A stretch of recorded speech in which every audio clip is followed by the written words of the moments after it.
Intanto le devo dire lo stupore, arrivare qui e vedere quello che siamo riusciti a creare per loro, quello che pretendiamo da loro. Di loro vogliamo che diventano dei poeti sociali, dei ragazzi che possano davvero credere in quello che abbiamo fatto per loro.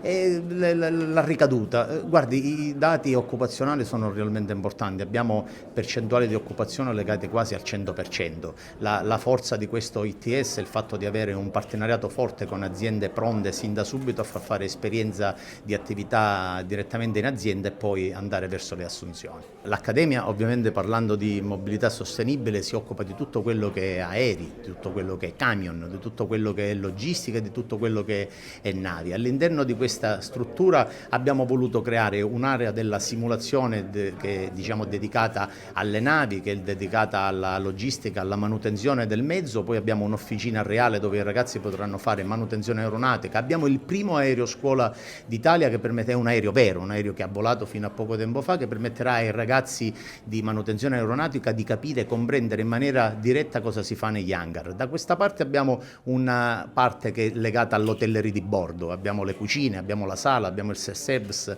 abbiamo il bar e abbiamo la gabbina, una gabbina simulata di una nave. Cerchiamo di costruire con i ragazzi quello che sarà il loro lavoro del futuro e lo facciamo attraverso questa tecnologia.